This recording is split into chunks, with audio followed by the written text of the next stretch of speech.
Bonjour à tous et à tous, bienvenue dans Croissante. Je suis Louise, voyageuse et esprit libre, étudiante en naturopathie et passionnée de yoga et de bien-être. J'ai créé ce podcast pour parler de santé au naturel, de médecine traditionnelle, de spiritualité, d'expériences transformationnelles et de voyage. À travers le partage d'expériences d'éveil spirituel, de chemins de vie, de prise de conscience, de récits de voyage aussi bien lointains qu'à l'intérieur de soi, l'ambition de ce podcast sera de vous inspirer, de vous donner envie de vous reconnecter à vous-même, de vous transformer et d'incarner ce que vous voulez voir dans le monde. Le but est aussi de promouvoir avec mes invités les médecines douces et traditionnelles, l'univers mystique, ainsi que des façons alternatives et durables de voyager qui permettent selon moi de faire tout ce chemin. Alors commence par prendre une grande inspiration, ouvre bien ton esprit et tes oreilles, prépare-toi à recevoir plein d'ondes positives. Je te souhaite de passer un très bon moment avec moi. À tout de suite.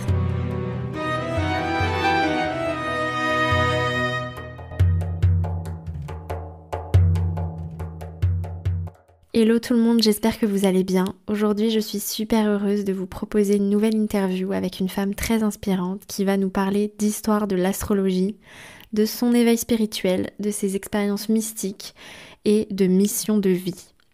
Laura propose des accompagnements pour apprendre à se connaître, se reconnecter avec son âme et son dharma grâce à l'astrologie.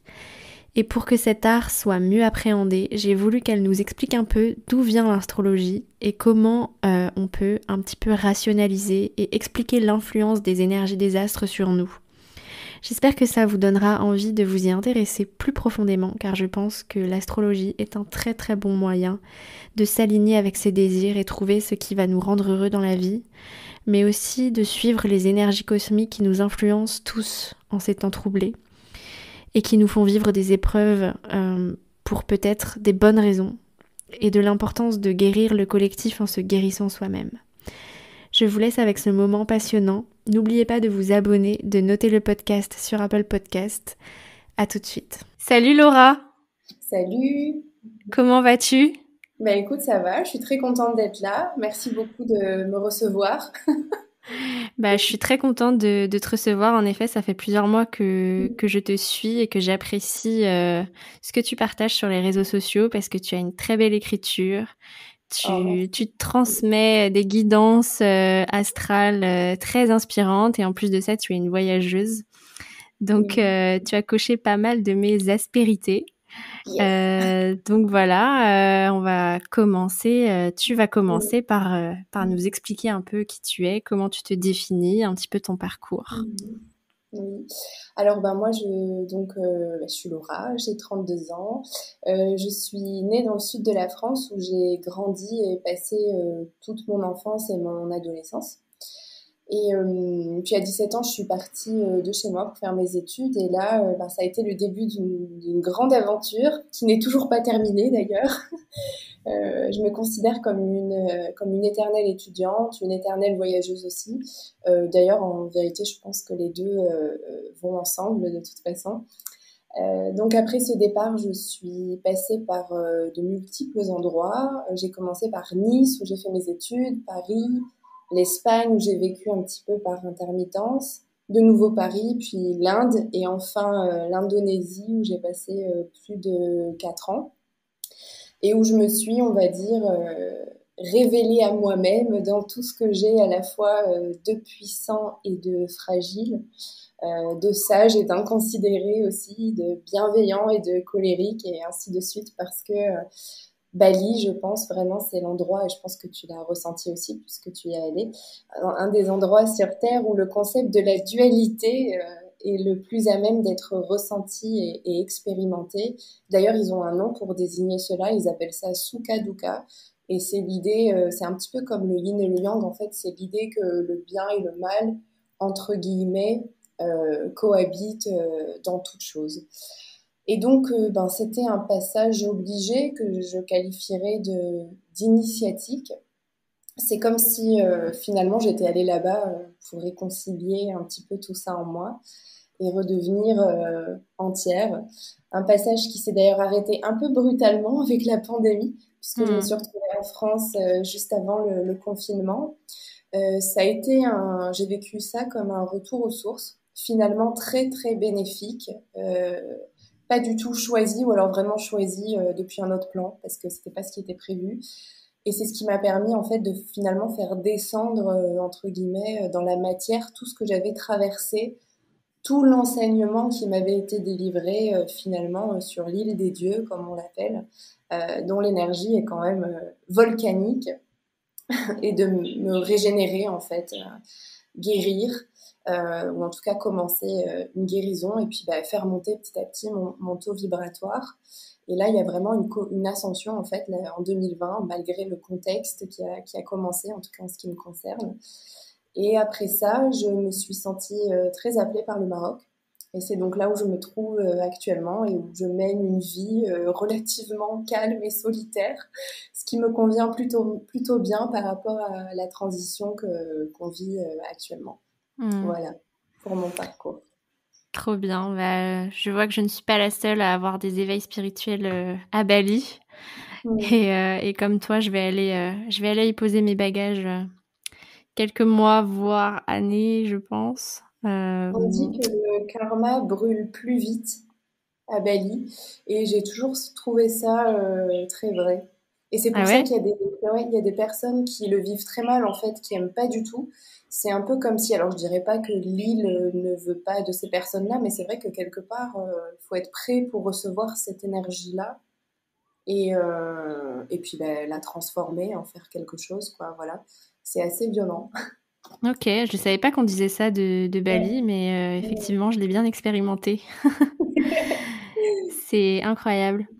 Et alors du coup, avec tout ce que tu as appris à Bali, maintenant, quelles sont tes diverses activités, tes accompagnements que tu proposes et comment tu t'es formée pour construire tout cet accompagnement sur mesure en fait? Alors, mes activités changent presque tout le temps, ce qui est assez déstabilisant pour les gens autour de moi. Je m'arrête jamais. Même si quand même là, depuis quelque temps, je me suis bien stabilisée et ça y est. On va dire que j'ai trouvé un équilibre en fait entre tout ce que je fais, mais c'est vrai que je prends toujours des virages inattendus au dernier moment. Et ça fait un peu peur sur le coup, mais en vérité, je m'adapte aux circonstances et à mes envies qui sont en perpétuel mouvement. Mais ma première vocation quand même, c'est d'écrire. J'ai toujours écrit. J'ai dû tenir, je pense, une bonne vingtaine de journaux intimes tout au long de mon enfance, que j'ai toujours d'ailleurs. Et par la suite, ça a été mon premier métier, puisque j'ai été rédactrice web pendant quelques temps. Donc j'ai connu la vie de bureau, voilà, parisienne, etc. Bon, par la suite, je me suis reconvertie. Mais même quand je me suis reconvertie la toute première fois en devenant professeure de yoga, donc je me suis formée en Inde pendant un mois. J'ai fait un cursus Mmh. intensif. Et moi, c'est l'écriture qui m'a fait connaître dans le yoga.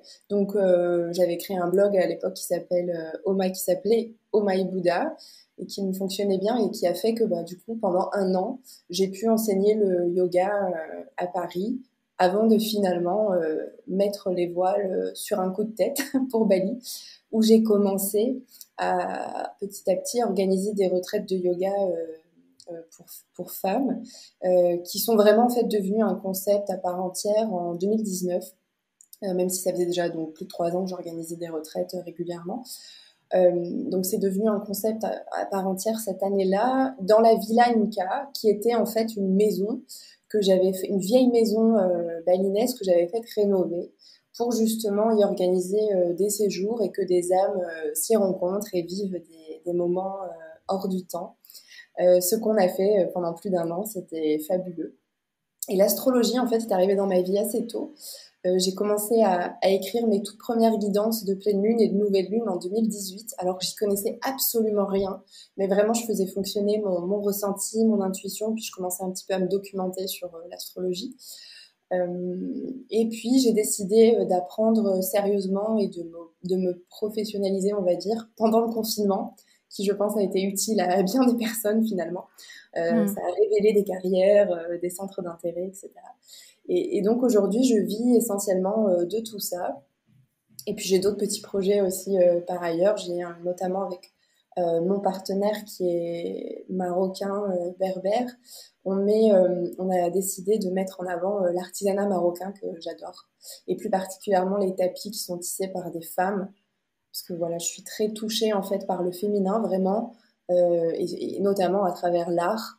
Et donc ces femmes qui sont elles aussi berbères amaziques, donc c'est les communautés berbères du Maroc et de l'Atlas marocain exactement. Voilà, et donc ces tapis qui reprennent aussi des symboles tribaux. Donc il y a vraiment toujours cet esprit de la tribu, puisque du coup les retraites, je ne l'ai pas dit tout à l'heure, mais les retraites qui ont vu le jour à la Villa Inca, je les ai baptisées les retraites Inca Tribe. C'est pour ça que c'est le nom, c'est devenu le nom en fait de la communauté sur Instagram et sur le site internet. Hmm.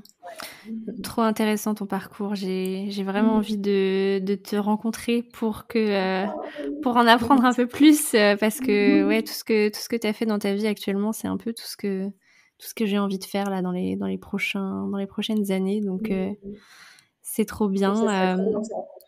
Ouais.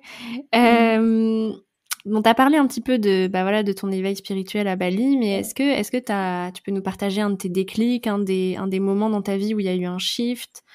Ouais. Voilà, comment on décide de devenir astrologue comme ça? Enfin, Alors, alors des déclics, des shifts, comme tu dis, je n'ai que ça tout le Mmh. temps. C'est comme ça que je fonctionne, vraiment à l'intuition, à l'instinct. Et mon éveil spirituel, c'est particulier parce que, alors en toute humilité, je pense avoir toujours été éveillée finalement, surtout pendant mon enfance, euh, qui a été une période assez solitaire et parfois même très sombre, mais pas toujours, hein, j'ai aussi eu des moments vraiment de joie. Donc une enfance pendant laquelle j'étais déjà très au fait de mes ressentis. Je passais beaucoup de temps dans la nature. C'était vraiment un refuge dans lequel je me suis jamais sentie seule. Et j'ai retrouvé ça d'ailleurs à Bali. Je me suis jamais sentie seule dans la nature. Bien au contraire, je sentais déjà, je me souviens des présences. Et puis, en observant le ciel aussi, j'avais vraiment l'impression de me relier à une dimension à la fois mystérieuse mais aussi très familière. C'est comme si je savais en fait déjà que c'était ma maison. Euh, et puis je vivais aussi déjà des expériences assez particulières pendant la nuit. J'avais des débuts en fait de sortie de corps qui me faisaient très très peur parce que à l'époque bien sûr j'étais une enfant et je comprenais pas du tout ce qui m'arrivait. Et j'ai vraiment identifié ces phénomènes-là beaucoup plus tard. Et puis en grandissant, j'ai mis un peu tout ça de côté parce que la vie, voilà. Et puis je me suis consacrée à des choses plus concrètes, on va dire, et matérielles, c'est-à-dire mes études. J'ai été très ambitieuse assez vite, donc je suis partie pour me réaliser entre guillemets.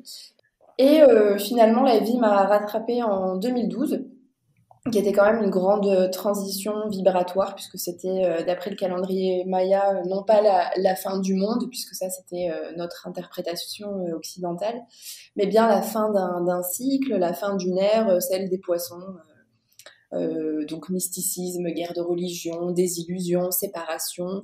Et on est tellement en retard qu'on s'est clairement loupé sur cette vibration-là qui au final nous a surtout donné l'impression d'être divisés, alors que justement l'énergie des poissons, normalement, elle consiste vraiment à nous faire prendre conscience qu'on fait partie d'un tout. Mais l'être humain, en fait, a essayé d'aller chercher tout ça à l'extérieur de lui et clairement, on s'est planté. Et donc, en 2012, on est passé à l'ère du Verseau, même si en vérité, ça va énormément prendre de temps pour se mettre en place. Et on voit bien en ce moment que ce sont les prémices avec toutes les grandes planètes civilisatrices qu'on a en Verseau cette année, Jupiter et notamment Saturne jusqu'en 2023. Et la transition prendra un tournant en 2024 quand Pluton passera elle aussi en Verseau. Donc au moment de ce passage, en 2012, la vie m'a rattrapée. Alors d'abord, j'ai rencontré une médium lors d'un salon ésotérique où je suis allée tout à fait par hasard. Et elle m'a décrite en fait certaines choses de ma vie qui étaient très justes. Et elle m'a fait aussi des prédictions très précises, datées, etc., qui se sont avérées par la suite. J'avais trouvé ça très surprenant. Elle m'avait aussi annoncé que j'étais sur la voie de l'éveil et que j'étais pas dans ma vie actuellement, que mon métier je le faisais bien, mais que c'était pas ça que j'allais faire toute ma vie, que j'étais en recherche, pareil pour la relation dans laquelle j'étais, et que du coup j'étais venue à Barcelone, enfin en Espagne, pour découvrir tout ça, et que si j'en partais, j'allais prendre des chemins détournés ce que j'ai fait d'ailleurs, puisque j'en suis partie, mais qu'au final, bah, voilà, le destin nous rattrape toujours. Bon, tout ça, c'était plutôt gentil. Mais ce qui a vraiment provoqué un changement catégorique, c'est un accident assez dramatique que j'ai eu au même moment. Dans une soirée, je suis tombée dans les escaliers et je me suis réceptionnée sur la tête. Donc j'ai été inconsciente pendant un certain temps et je me suis réveillée le lendemain, donc bah, aux urgences bien entendu, parce que j'avais une commotion cérébrale, etc. Et en ayant absolument tout oublié de ma soirée. D'ailleurs, petite anecdote rigolote, mes amis dans la panique sont partis pour m'amener à l'hôpital en prenant le sac d'une autre personne. Du coup, quand je me suis réveillée aux urgences le matin, j'avais un bracelet autour du bras avec écrit Barbara, née en 95 à Madrid, et je me suis dit, oh là là, je me souviens Waouh. même pas. T'as Je me dû souviens. avoir l'impression d'arriver dans une vie intérieure, genre, enfin, dans une autre Ouais, vie. je me suis dit, je me souviens même pas de Vie mon prénom. parallèle. Ouais. Ou alors, bah tiens, je suis espagnole, je le savais même pas. Qu'est-ce que je suis jeune? Là, ça, c'est pratique. Voilà. Non, plus tard, j'ai rencontré une chamane à qui j'ai raconté cette expérience et qui m'a dit qu'il s'était sûrement passé bah, plein de choses pendant cette longue absence, enfin pendant laquelle j'avais été inconsciente, même si j'en avais aucun souvenir concret. Et c'est vrai que ben, en fait, c'est pas que j'aurais dû mourir, mais j'ai vraiment frôlé la mort et j'ai été miraculée en fait, voilà, de m'en sortir, mais vraiment indemne, sans rien du tout, à part les séquelles, je pense que j'ai eu au niveau de la colonne vertébrale, parce qu'évidemment le choc sur la tête a laissé des séquelles. Et du coup, après ça, bah, ma vie a changé de manière à la fois radicale et progressive. Donc, je suis retournée en France. J'ai de nouveau tenté de m'insérer dans la société, on va dire comme ça. J'ai décroché un job chez Microsoft où j'ai travaillé pendant 1 an. Et en même temps, bah, je vivais à Vincennes et quand j'allais dans les bois, j'avais eu l'impression de ressentir des choses que j'avais plus ressenties depuis des années, c'est-à-dire l'énergie des arbres, de la nature autour de moi, exactement comme lorsque j'étais enfant. Et quand j'en parlais à mes amis, elles me prenaient bien évidemment pour une illuminée. Donc ça a été compliqué parce que l'éveil, on peut penser que c'est un moment d'évidence, alors ça l'est, et en même temps, voilà, c'est pas nécessairement que de la joie, c'est au contraire tout ce qui nous convenait en fait jusqu'à présent ne nous convient plus.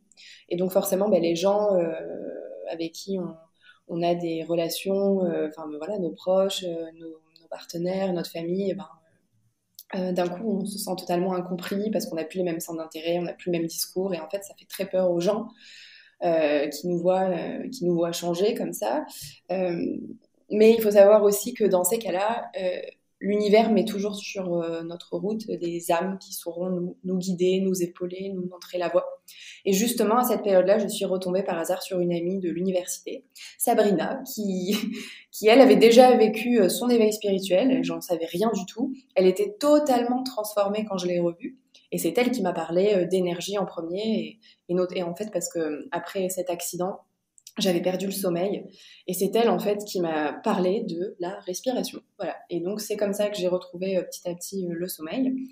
Et bah, j'ai été sidérée par cette rencontre, enfin, voilà, le fait qu'on se retrouve comme ça à ce moment donné. On a pratiqué ensemble le shiatsu, donc massage énergétique.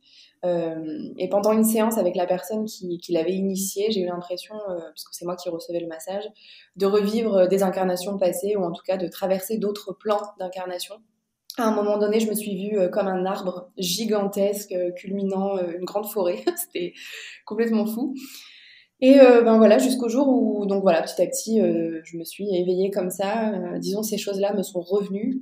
Et jusqu'au jour où j'ai plus pu en fait continuer de vivre la vie que je menais de bureau, voilà, avec cette routine, voilà, cette matrice en fait. Et je savais qu'il y avait autre chose à découvrir, la liberté déjà. Et c'est le yoga qui m'y a mené et qui m'a mené aussi à Bali où j'ai pu découvrir une autre forme de synergie, celle avec l'océan, en m'initiant bah, au surf que j'avais toujours rêvé de pratiquer. Et c'est fou, vraiment, ce que l'être humain peut accomplir. Rien n'est jamais impossible. Et la seule chose qui nous retient toujours, c'est la peur. On en a encore la démonstration en ce moment. Les gens s'accrochent vraiment à l'ancien, à ce qu'ils ont toujours connu. Ils ont peur en fait à l'idée de pas pouvoir retrouver leur vie d'avant et je pense que tu l'entends aussi, mais on entend tout le temps quand le Covid sera terminé, quand tout sera redevenu normal, mais rien ne reviendra jamais normal puisque le normal d'avant de toute façon il n'était pas normal, il était tout sauf normal. La normalité elle ne doit pas détruire le lieu sur lequel nous vivons, même si d'ailleurs c'est nous en réalité hein, qui nous détruisons parce que la planète elle n'a pas besoin de nous, au contraire, elle sera toujours là. Ouais, c'est super intéressant parce qu'en plus, moi aussi, il y a 3 ans, j'ai fait un petit tour à l'hôpital après une soirée qui a très mal fini. Et c'est Ouais. vraiment à partir de ce moment-là que j'ai commencé à prendre soin de moi, en fait. Ouais, Et moi aussi, enfin, tu vois, c'était moins grave, j'ai pas perdu conscience, mais je me suis vraiment dit le lendemain que voilà, il y avait un avant et un après cette soirée, quoi. qu'est-ce qui t'est arrivé si c'est pas indiscret?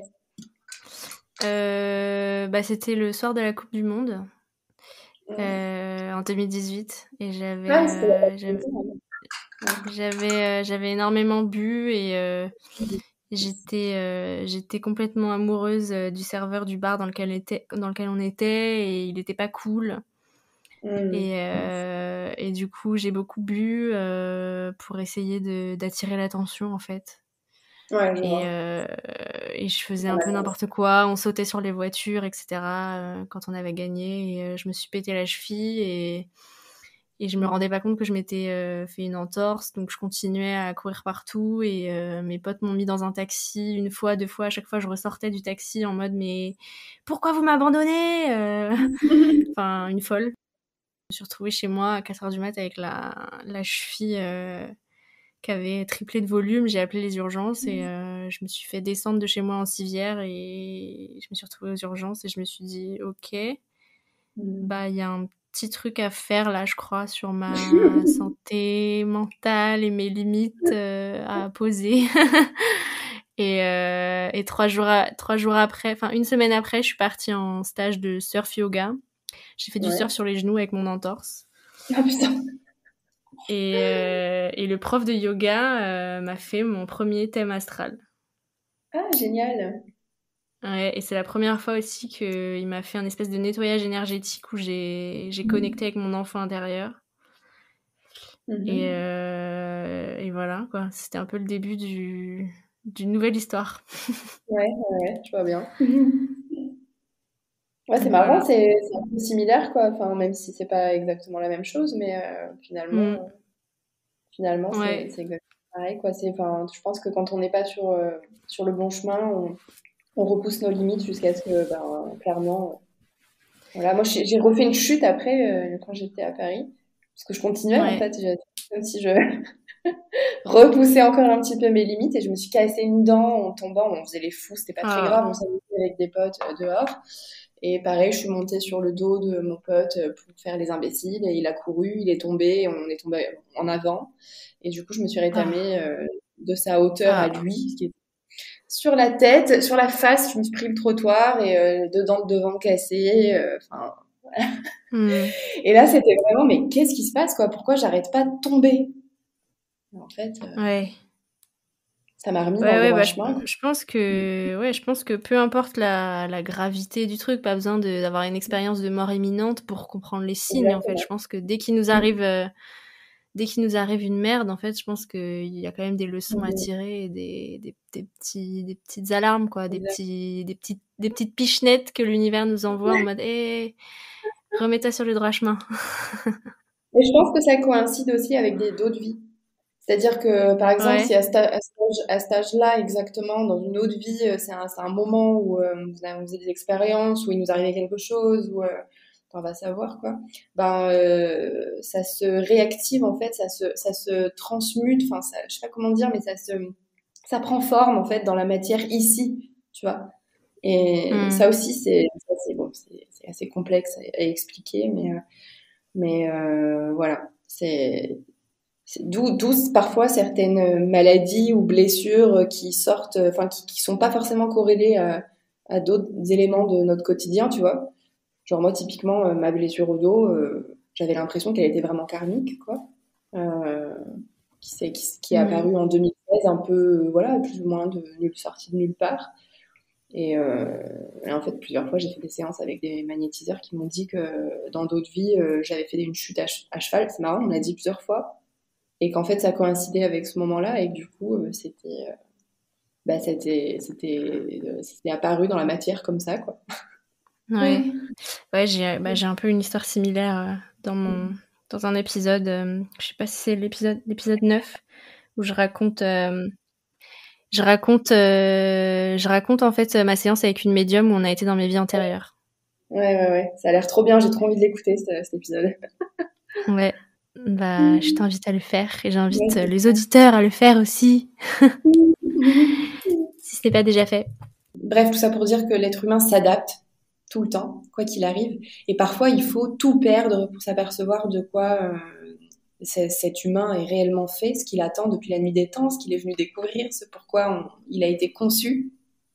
Et pour le découvrir, il faut lâcher.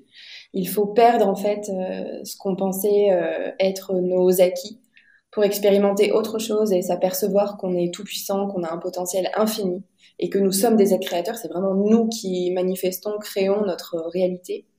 Et ce potentiel, en fait, fait très peur à l'humain. Il a peur de sa lumière. On pourrait croire, en fait, que c'est la peur de l'échec qui nous retient, mais pas du tout.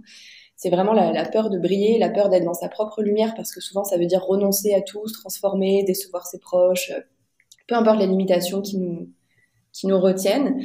Et puis, il y a aussi voilà, la peur de la mort. Et là, j'en viens à une expérience qui s'est produite un petit peu avant vraiment ma découverte du yoga et ensuite de Bali. C'est une expérience que j'ai très envie de te partager et qui a contribué aussi à mon éveil.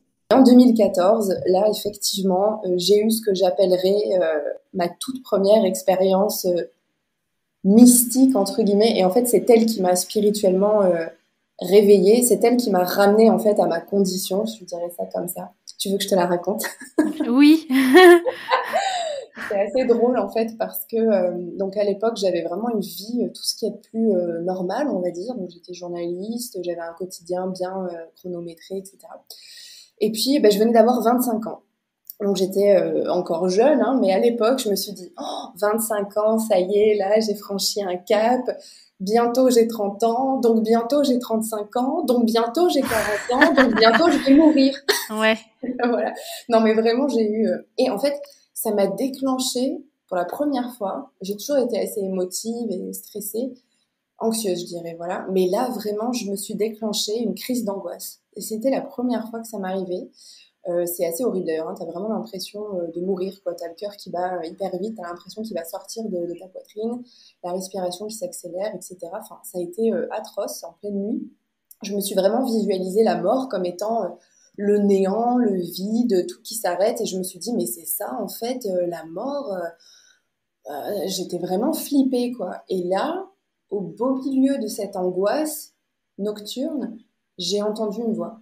Alors, j'ai pas entendu une voix comme je t'entends là, comme tu m'entends là, mais c'est-à-dire, c'est comme si j'avais eu une pensée qui m'avait traversé l'esprit et qui m'appartenait pas. Et en plus de ça, cette pensée, cette voix, entre guillemets, j'étais capable d'identifier qu'elle était masculine.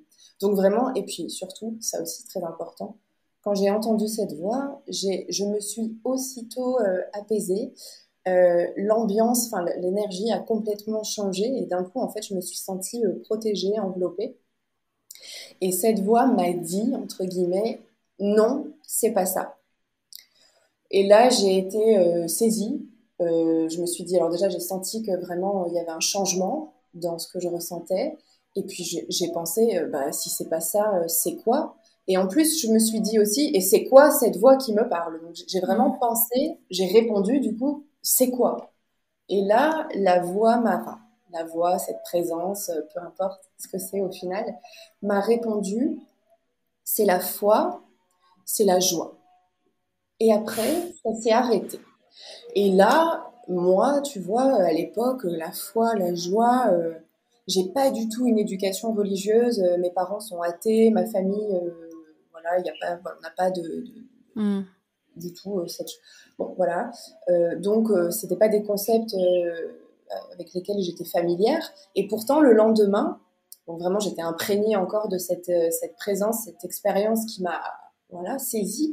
J'ai fait des petites recherches et j'ai découvert effectivement que dans certaines religions, peut-être même en fait toutes les religions, puisqu'elles parlent souvent de la même chose, j'ai découvert que la foi et la joie, c'était la même chose.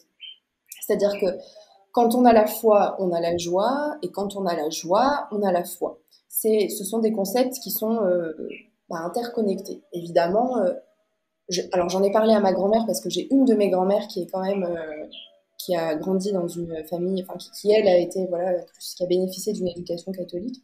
Et elle m'a dit mais bien sûr, mais enfin c'est tellement évident, bien sûr. C'est dans la Bible. Mais moi, j'ai jamais entendu ça. Enfin, j'ai jamais lu la Bible. Bon. Elle m'a dit, bah, t'as été touchée par la grâce. Oui, oui, bien sûr. Et là, le lendemain, donc, je sais pas pourquoi, c'est comme si d'un coup, il y a eu... J'avais une intuition qui s'est allongée comme ça dans le temps.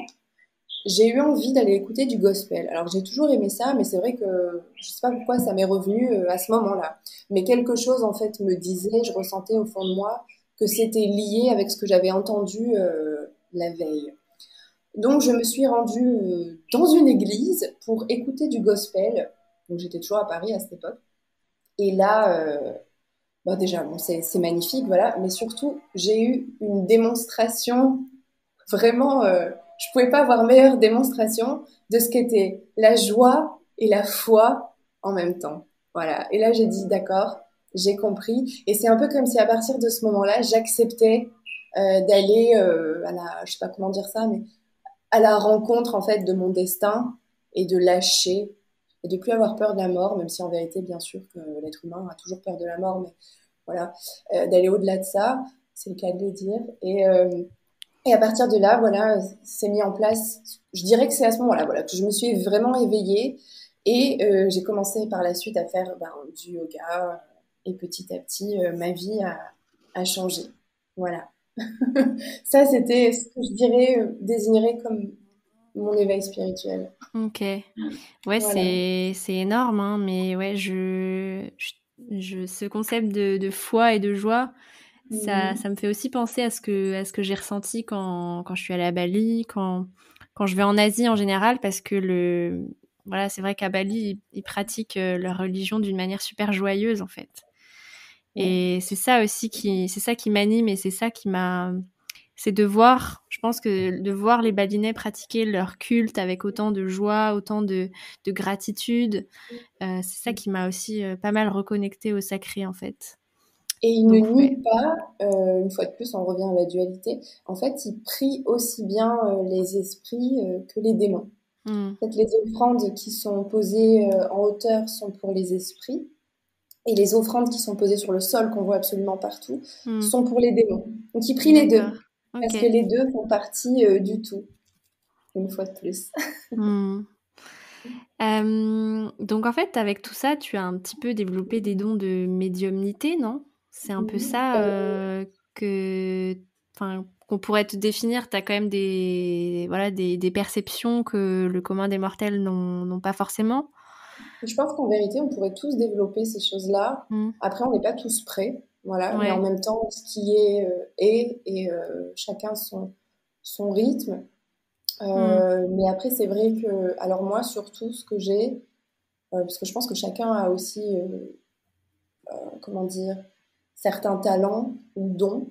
Et moi, je reçois beaucoup, alors et par l'écrit, et à travers l'écriture, et Mm. à travers les rêves. C'est vraiment les deux canaux. Ouais. Euh, Puis j'ai des intuitions aussi assez Ouais. fulgurantes. Mais c'est vrai que c'est beaucoup à travers ces deux moyens-là. Et les rêves, Mm. c'est, je pense, ouais. Ouais, t'as fait des vidéos sur ton compte là il y a quelques jours Ouais. sur tes rêves prémonitoires, c'est assez fou. Je vous invite à aller écouter ces vidéos. Et j'ai vu aussi que tu faisais des lectures d'âme, donc Ouais. c'est pour ça aussi que je te demande ça. Qu'est-ce Ouais. que c'est des lectures d'âme? Est-ce que c'est un rapport en fait avec la médiumnité ou c'est vraiment un mix de thème astral et de d'analyse de la personne? Enfin voilà, explique-nous un petit peu ce Ouais. que c'est. Alors oui, les lectures d'âme, en fait, c'est le tout premier format de guidance que j'ai commencé à proposer en 2018, qui a un petit peu évolué depuis, et qui consiste en fait surtout à révéler à la personne qui prend contact avec moi sa mission de vie. Alors, sachant qu'il y a un grand malentendu quand même autour de la mission de vie, je m'en suis aperçue en pratiquant tout ça. On a tendance en fait à penser que la mission de vie, va nous révéler une vocation. Du style, tu es une grande guérisseuse, tu es une grande prêtresse, tu es un grand chaman, une passeuse d'âme, etc. Ça peut en faire partie, bien entendu, mais en vérité, la mission de vie, ça va surtout nous révéler ce sur quoi on vient travailler. Alors, c'est une destination, même si, comme tu le sais, c'est surtout tout ce qu'on va découvrir en chemin qui compte plus que la destination. Ça, voilà, c'est sûr. Euh, cette mission peut être, par exemple, travailler sur les notions de détachement et d'attachement, et toutes les formes d'insécurité liées à cela, pour connecter un état de lâcher prise qui va totalement transcender notre existence. Bah, ça peut être une mission de vie, par exemple. Et pour cela, du coup, bah, j'utilise à la fois mon ressenti et l'astrologie, qui me permet de faire apparaître des informations très précises autour de toutes ces problématiques. Et tout à l'heure, tu m'as demandé, je t'ai pas répondu, comment on devient astrologue. Alors, c'est marrant parce que je pense qu'en fait, il faut être complètement fou ou bien être verso, ce qui revient au même. Il faut avoir beaucoup du verso en soi pour devenir astrologue. Alors, j'ai pas d'explication vraiment rationnelle à ça. Moi, en ce qui me concerne, c'est vraiment une passion. Et personnellement, elle est vraiment inscrite dans mon ADN, quoi. D'ailleurs, c'est mon deuxième prénom, Estelle, qui vient de étoile. C'est rigolo. Oh. Euh, mais c'est aussi bien évidemment, un apprentissage très long, très dense, celui des mythes, celui des constellations, celui du système solaire, celui de la psychologie humaine aussi, puisque ben, les signes ne sont que des archétypes en fait de la Mm. conscience humaine. Donc c'est tout ça. Mais je crois surtout que pour devenir astrologue, il faut d'abord connaître son propre thème aussi, et donc se connaître soi-même.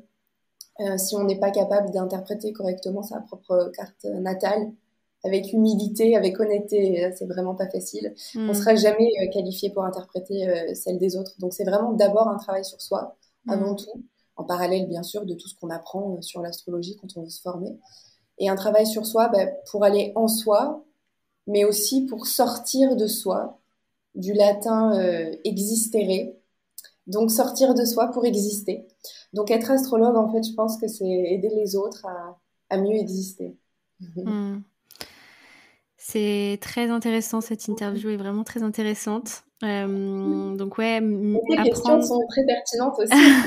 Merci, merci. Donc ce que l'astrologie peut nous apporter, donc oui, c'est mieux se connaître, trouver sa mission de vie. C'est Euh, immensément grand. ouais. Ouais, là, mais je crois que par-dessus tout, c'est un outil de connaissance, et je vais te faire un clin d'œil, et de croissance.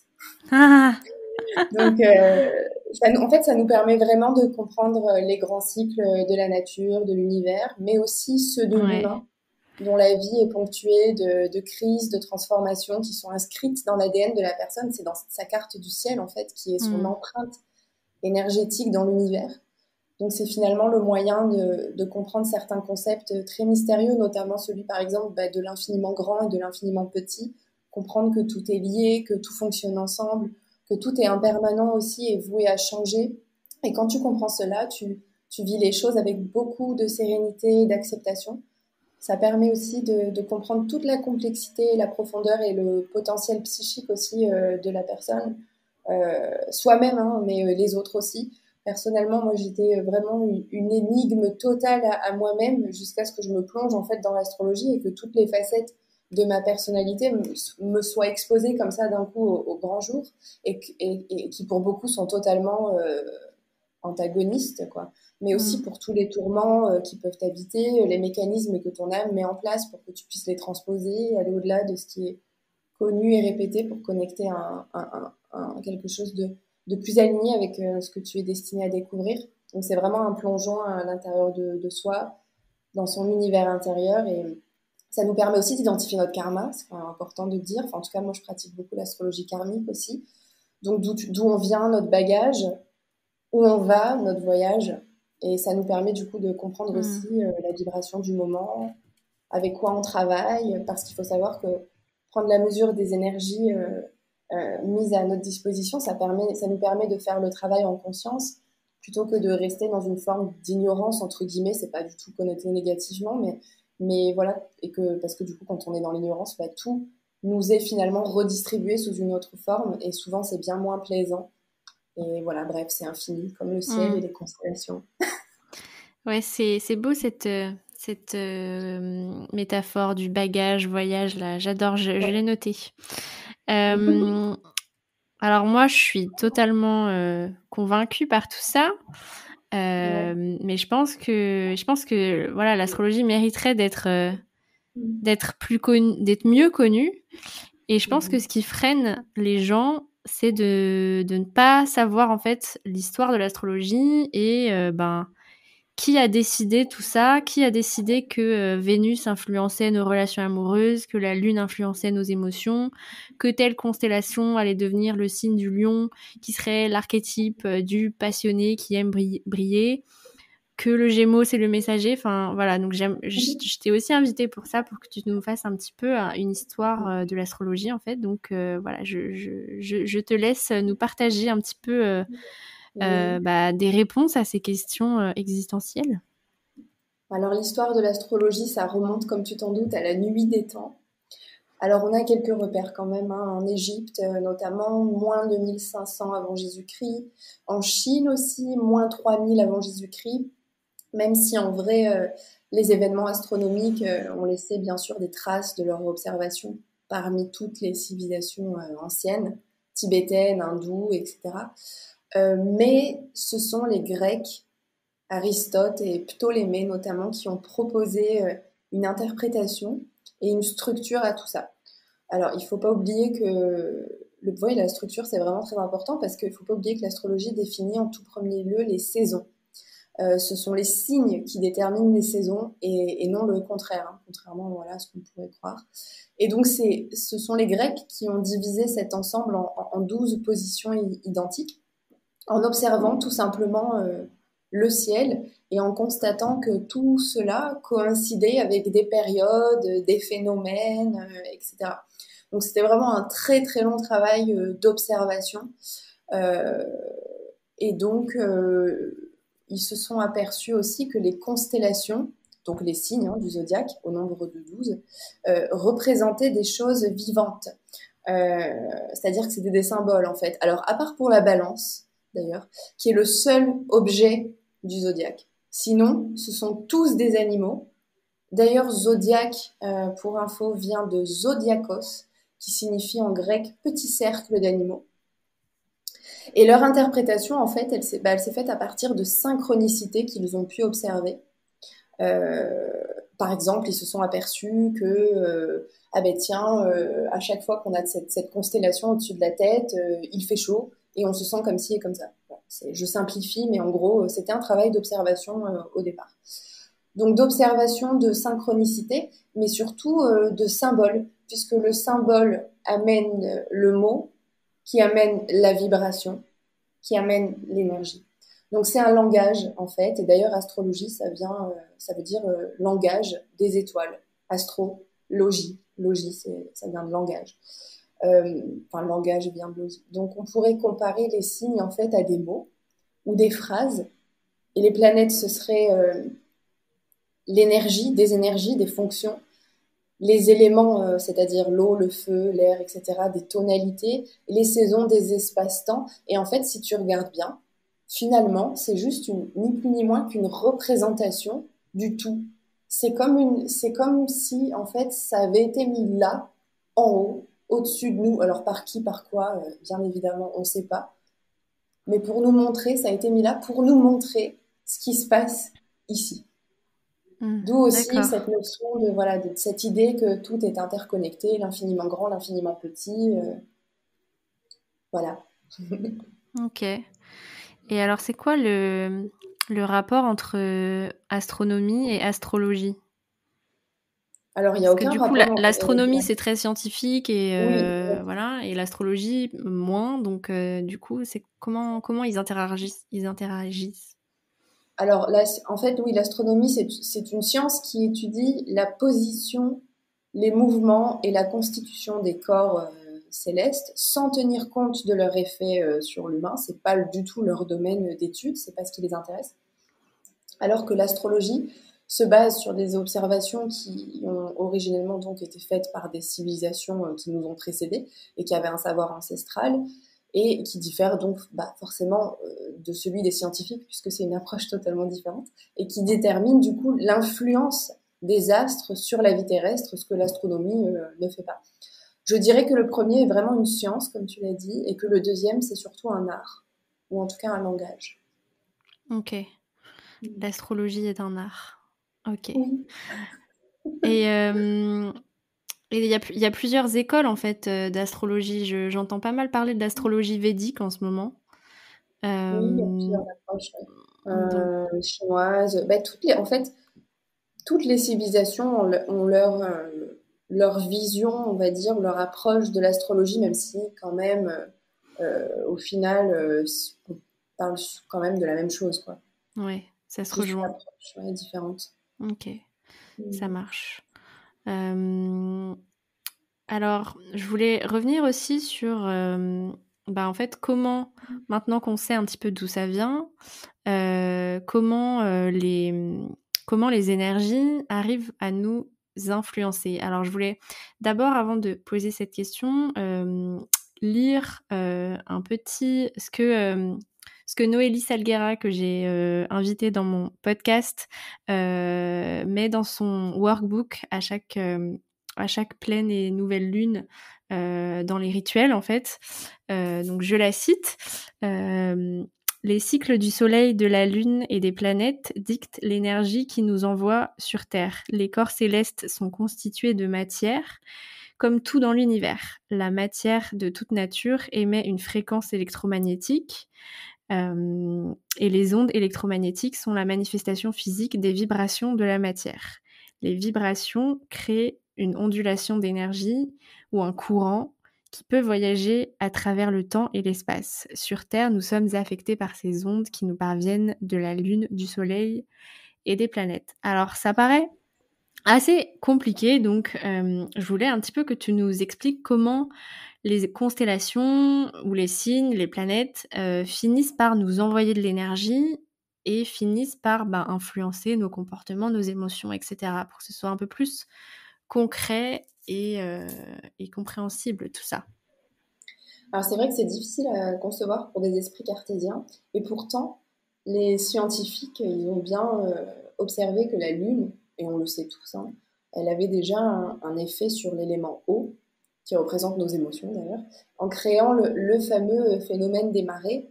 Euh, Nous sommes nous aussi composés à 75, je crois, pour cent d'eau, donc ce serait un petit peu prétentieux de penser qu'on va y échapper. Puis il y a beaucoup de gens qui ne croient pas du tout à tout ça et qui d'ailleurs se sont bien rendus compte que pendant les pleines lunes ou les nouvelles lunes aussi, ils pouvaient avoir du mal à dormir.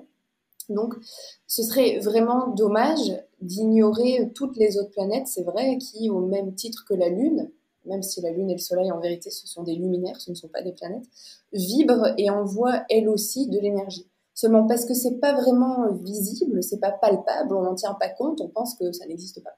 Pourtant, leur effet est bien là, et le meilleur moyen de s'en apercevoir, en réalité, c'est juste d'observer le Soleil en s'exposant au soleil, en s'exposant à son rayonnement, bien nous ressentons sa chaleur et tout un tas d'autres choses. On peut se dire même ça nous donne de la vitalité, de la joie, de l'énergie, c'est clair, c'est net, c'est immédiat.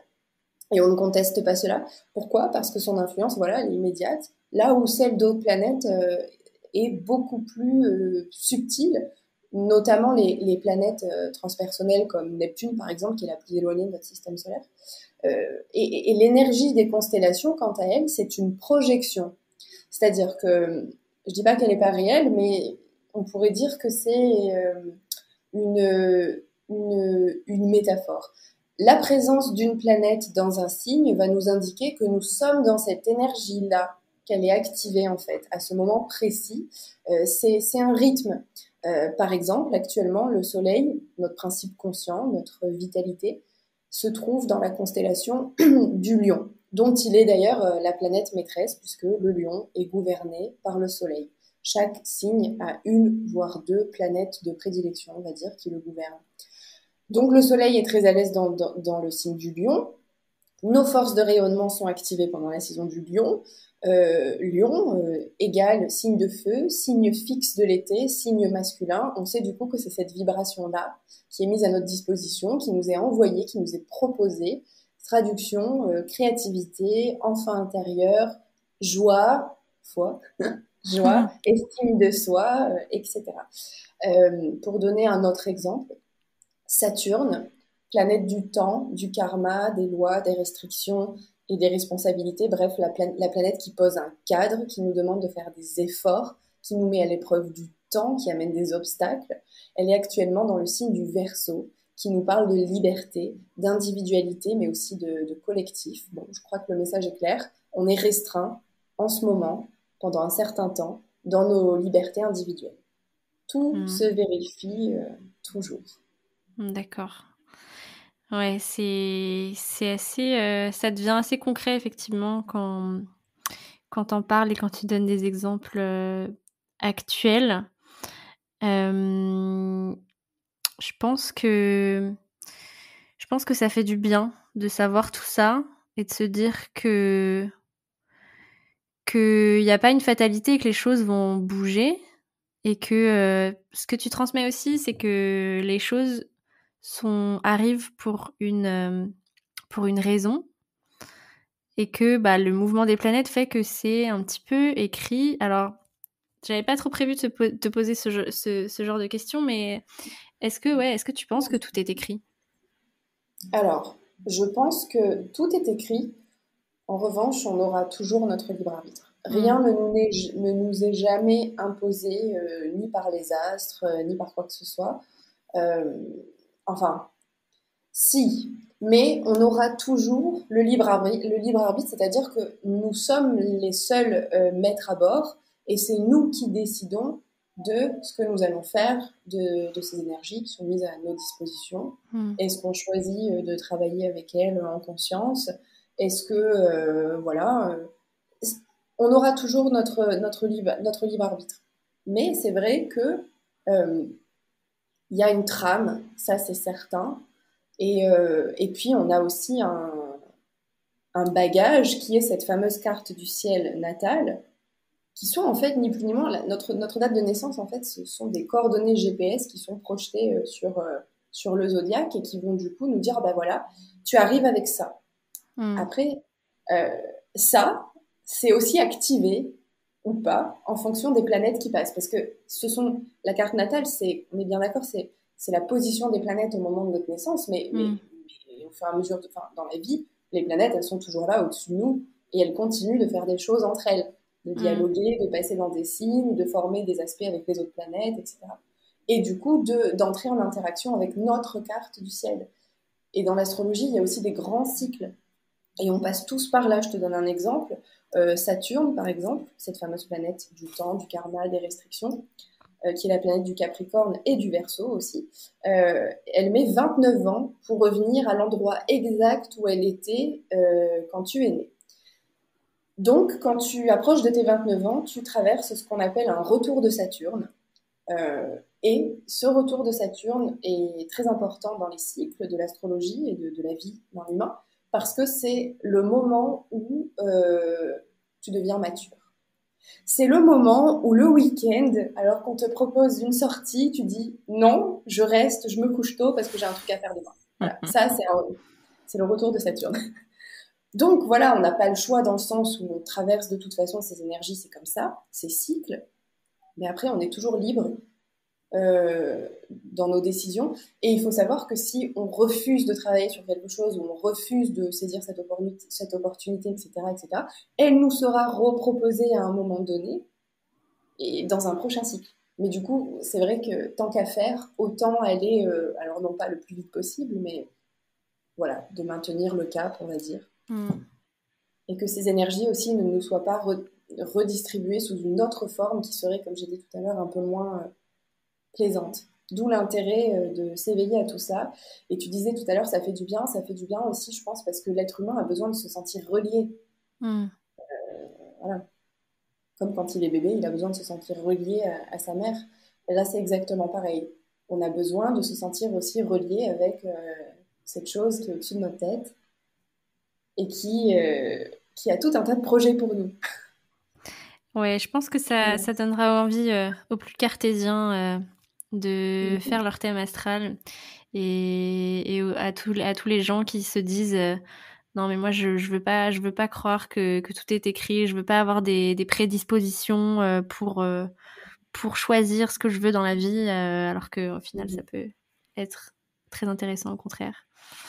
Oui, et puis les esprits cartésiens aussi, excuse-moi, il y a plusieurs approches de l'astrologie, et l'une d'entre elles, l'astrologie humaniste, est vraiment très, très, très, est avant tout psychologique, en fait. Mm. Comme je le disais au tout début du podcast, les signes astrologiques représentent des archétypes de la conscience humaine.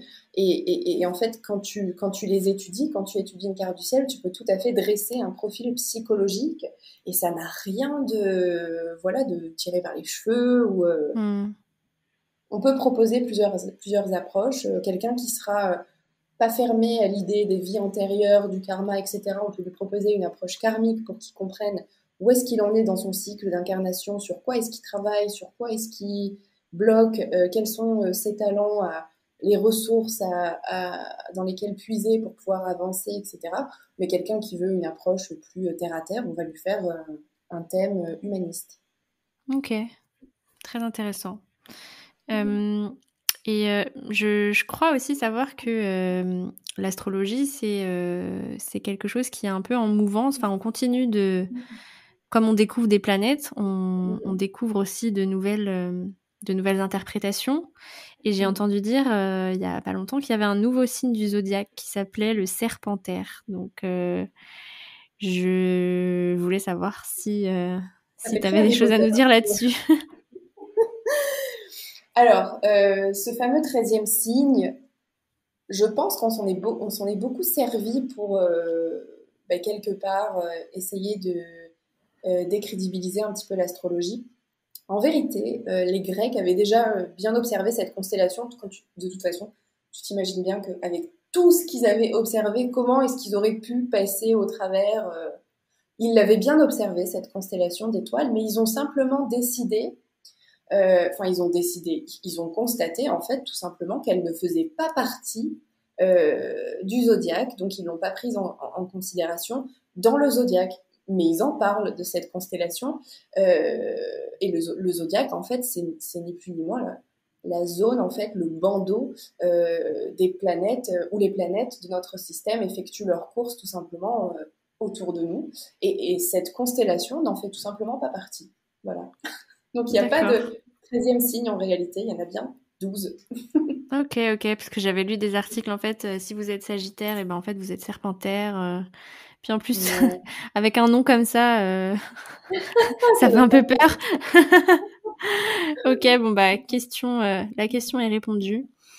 On va arriver vers la fin de l'interview et Oh. j'aimerais un petit peu savoir sur quoi tu travailles en ce moment, quel sujet, projet t'anime et si tu veux partager un petit peu tes recherches actuelles, des livres que tu as lus récemment, des choses voilà, que tu aimerais partager. Alors en ce moment, comme je te l'ai dit, donc je développe bien sûr toute cette partie astrologie qui marche très bien. Il y a beaucoup de demandes et c'est super parce que je pense que les gens sont vraiment en demande de comprendre mais vraiment, si tu veux, il y a une dimension, je dirais, ça se ressent, voilà, que les consciences sont en train de s'élever, de se réveiller, je sais pas comment dire ça. Et il y a vraiment une quête, une recherche de compréhension. Et en ce moment, je me sens vraiment à ma place dans le fait de délivrer à toutes ces personnes-là des messages. Alors, ils sont pas forcément toujours faciles à entendre, ces messages, il faut pas croire, parce qu'en fait, l'astrologie, ça te met aussi vraiment en face de tous les, comment dire, tous les masques que tu portes, toutes les choses que tu te racontes à toi-même et pour duper ton petit monde ou pour te duper toi-même aussi, toute la tendance aux désillusions, les échappatoires, etc. Bon, peu importe. Et donc, c'est pas forcément facile à entendre, mais il y a vraiment en ce moment un besoin en fait de mieux se connaître. Et donc, en ce moment, je tiens vraiment aussi par rapport à cette transition qu'on est en train de vivre, qui est collective, avant de pouvoir faire quelque chose au niveau de ce collectif, il faut déjà avoir bien travaillé, enfin voilà, il faut déjà avoir travaillé sur soi, euh, s'ouvrir à du coup cette fameuse mission de vie, même si je dis, enfin je la mets entre guillemets parce que c'est pas le mot exact, mais euh, ce qu'on est venu découvrir, ce qu'on est venu guérir. Il y a des personnes qui viennent transcender, qui viennent travailler sur une lignée, sur le féminin dans leur lignée. Voilà, enfin, il y a bien sûr tout un tas de profils différents. Et du coup, je me concentre essentiellement sur ça, vraiment dans le but de, comment dire, de démocratiser cette astrologie qui est vraiment enfin, incomprise parce qu'on pense que c'est l'horoscope à la fin du magazine, alors qu'en fait c'est beaucoup plus noble que ça. Donc il y a ça, je passe beaucoup de temps là-dessus. Après, comme on en a aussi parlé tout à l'heure rapidement, en ce moment j'ai vraiment à cœur aussi de me servir de mes rêves parce que j'ai compris que c'était un vrai, enfin je l'ai toujours su, mais là c'est comme si voilà ça descend vraiment boum en moi, dans la matière, un outil d'évolution et de croissance aussi. Et j'ai vraiment envie de développer quelque chose autour de ça. Alors, c'est pas encore précis dans ma tête, mais c'est en cours. Donc, je tiens un journal des rêves. J'écris mes rêves tous les matins. C'est très drôle en fait. C'est vraiment, c'est un travail hyper enfin, sur soi, hyper amusant et hyper enrichissant aussi. Et tous les soirs, je formule du coup des intentions pour orienter mes nuits sur les choses que j'ai envie de découvrir, de guérir, quoi que ce soit. Voilà. Donc ça, c'est quelque chose que je développe aussi. Et puis enfin, la dernière chose, c'est ce fameux projet d'artisanat dont je t'ai parlé tout à l'heure, qui me tient vraiment à cœur, surtout dans cette période difficile pour des pays comme le Maroc qui vivent, qui subissent en fait une vraie crise à tous les niveaux par rapport à cette actualité. Et donc soutenir autant que possible un projet durable, éthique, éco-responsable qui me fasse vibrer et qui s'inscrive aussi du coup parce que le collectif c'est important. Mais là, voilà, c'est plus quelque chose de local. Euh, et donc, je pense que c'est l'avenir aussi de notre société, enfin de toutes ces choses qui sont en train de s'effondrer. On doit le reconstruire en fait vraiment au niveau local et donc s'intéresser aussi à ce qui se passe autour de soi. Et puis un livre, alors là je vais te décevoir parce que ça fait longtemps que j'ai pas. Enfin, je lis beaucoup normalement, mais je suis désespérée parce que là où je me trouve, c'est très difficile de me faire livrer des livres. Alors je vais par contre dans des vieilles librairies vintage, acheter d'occasion, je veux dire, acheter des vieux livres. Mais alors la dernière fois, j'en ai acheté un sans m'apercevoir qu'il manquait la moitié du livre. Donc j'avoue qu'en ce moment, mon expérience de la lecture est complètement ratée. Mais j'ai quand même réussi à me procurer un livre qui s'appelle Le Code Sophia. Est-ce que tu en as entendu parler? Non, pas du tout. C'est un livre d'activation. Je ne sais pas encore quoi en penser, donc je ne saurais pas te dire est-ce que c'est bien, est-ce que c'est pas bien. Je suis très intriguée, j'ai commencé, j'ai un peu du mal pour le moment, mais je pense que ça mérite quand même le détour. C'est une femme, une américaine, il me semble, qui a canalisé en fait des codes d'activation pour le féminin. Alors, ce qui est intéressant dans ce livre, c'est que elle partage les mythes aussi, du coup, de certaines déesses. Donc, c'est très intéressant. Après, voilà, j'ai pas fini. Je le lis vraiment par petits, voilà, par morceaux comme ça. Ouais, je pense que voilà, c'est intéressant. Je l'ai d'ailleurs là. J'aurais dû le prendre pour te le montrer. Enfin, non, en même temps, il n'y a pas d'image sur le podcast. Je suis bête, mais euh, bref, ce livre est très intriguant et voilà. Je le mettrai, j'irai voir et je le mettrai dans les références du podcast. Merci pour tout ce que tu as partagé, voilà, de nous avoir rappelé que la mission de vie, c'est pas forcément un métier en fait. Parce que, ouais, enfin, voilà, j'ai fait mon premier épisode, ça s'appelle Trouver sa mission de vie. Et en fait, je parle beaucoup d'activités professionnelles, on va dire, même si, voilà, ça, c'est pas forcément juste une... Ouais, c'est une vocation, en fait. En fait, il faut s'imaginer que le moment où tout va s'arrêter, le moment où on meurt, disons-le clairement, où on quitte cette enveloppe physique, qu'est-ce qui va rester? Et le métier, c'est pas du tout ce dont on va se souvenir. En revanche, c'est tout ce qu'on aura, tous les axes sur lesquels on aura travaillé et qui auront fait émerger une nouvelle réalité, qui nous auront fait en fait arriver vers cette destination qui est, alors pour le coup, je pense que tout est choisi dans le thème astral, mais pour le coup, la destination, ce fameux voyage, il n'est pas choisi. Il se fait automatiquement, enfin naturellement, par rapport au karma, c'est-à-dire par rapport à ce qui a déjà été fait. Donc quelque part, celui-là, cet axe-là, on n'a pas le choix. Et oui, c'est ça qui est vraiment intéressant. Et pour le coup, le métier, ça peut être éventuellement un support, oui, mais c'est pas la mission de vie, c'est vrai. Ok. Merci beaucoup, Laura, pour tout ça. Merci à toi de m'avoir donné la parole. Où est-ce qu'on peut te retrouver? Sur Instagram, t'as un site internet? Oui, alors donc pour toute la dimension astro, sororité, les retraites, etc., c'est sur le compte de Inca Tribe, donc c'est de Inca Tribe, et mon compte perso où je partage moins de choses en lien avec l'énergie, tout ça, mais bon voilà, Luna Inca. Ok. Comme la lune, Luna et Inca. Je mettrai tout ça dans la description du podcast. J'ai hâte de suivre toutes tes aventures, tous tes projets et tous tes voyages et pourquoi pas venir te voir bientôt. Avec grand plaisir, j'aimerais beaucoup organiser une retraite, un de ces quatre. Ouais. Ça me manque terriblement. Ouais, moi j'ai bien envie d'en refaire une. Voilà, bon bah sur ce, merci à tous d'avoir écouté cette interview et je vous souhaite une bonne journée ou soirée. Au revoir. Merci d'avoir écouté cet épisode jusqu'au bout. S'il t'a plu, n'hésite pas à le partager autour de toi et sur tes réseaux et à m'envoyer un message pour me dire ce que tu en as pensé sur Instagram @LouiseBrenner. N'oublie pas de t'abonner et si tu es sur Apple Podcast, à le noter 5 étoiles et à me laisser un avis positif, c'est ce qui me soutiendra le plus. Un grand merci à toi et je te dis à bientôt pour de nouveaux épisodes inspirants. Bye!